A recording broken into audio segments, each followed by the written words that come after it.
અત્યારે તો જમીન મકાનનું જોરદાર ઉપડ્યું. હમણાં જમીનના દલાલના લગ્ન થતા હતા.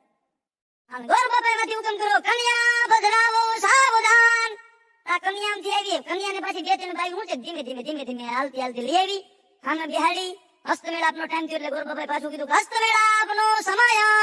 હાથમાં હાથ મૂક્યો તા બેઠો બેઠો કે નવી શરતની છે જૂની શરતની. હા, અમુક ને ધંધા મગજમાં કરી જાય ભાઈ, નક્કી ન થાય એમ. આ એક ભાઈ હાલ્યા જતા હતા, એની પાછળ એક બેન હાલ્યા જતા હતા ને કૂતરું હાલ્યું આવતું હતું. તો બેન આગળ કે ઓલા ભાઈ કે આ પાછળ આવે છે ડોગી તમારો છે, આ કૂતરો તમારો છે?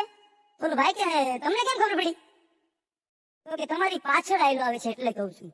તો કે એમ તો તમે મારી પાછળ આવો છો.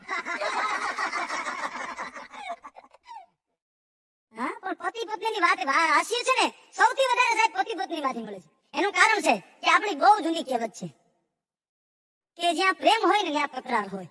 થોડો આ બહુ જાજી માથાકૂટની વાત નથી, થોડા તકરારની વાત છે. આ પ્રેમ હોય ને તકરાર હોય, એક બહુ જૂની કહેવત છે આપણી. હા, હમણાં એક બેન ને પ્રેમ થઈ ગયો, એના પ્રેમી કે હવે હું મારા ઘરવાળે નથી રહેવા માંગતી, હવે આપણે ભાગી જાય. હાલ ને એનો ઘરવાળો કે કાંઈ વાંધો નહીં, આપણે ભાગી જઈએ. કે હવે બેયનું નક્કી થઈ ગયું કે આ દિવસે આ ટાઈમે આપણે ભાગી જવાનું છે. એટલે બીજા દિવસે રાતે 12 વાગે એનો પ્રેમી આમથી ગાડી લઈ અને આવી ગયો. ગાડી ઘર પાસે ઉભી રાખી, હોર્ન માર્યું. બેન છે ઈ બાલ્કની માંથી નીચે ઉતરી, ગાડીમાં બેહી અને બે નીકળી ગયા. જ્યાં પહોંચવાનું હતું ત્યાં પહોંચી ગયા એટલે એનો પ્રેમી હતો ને મની ગયો આમ ખીચા તપાસવા. એટલે ભાઈ કીધું શું થયું? ઈ કે હું પૈસા લેતા તો ભૂલી ગયો. ઈ વાત છે ઈ ગાડીનો ડ્રાઈવર સાંભળી ગયો. ઈ કે તમે બે ઉપાધિ કરો માં, તમે ઈ પૈસાનું ટેન્શન લ્યો માં. તો કે કેમ?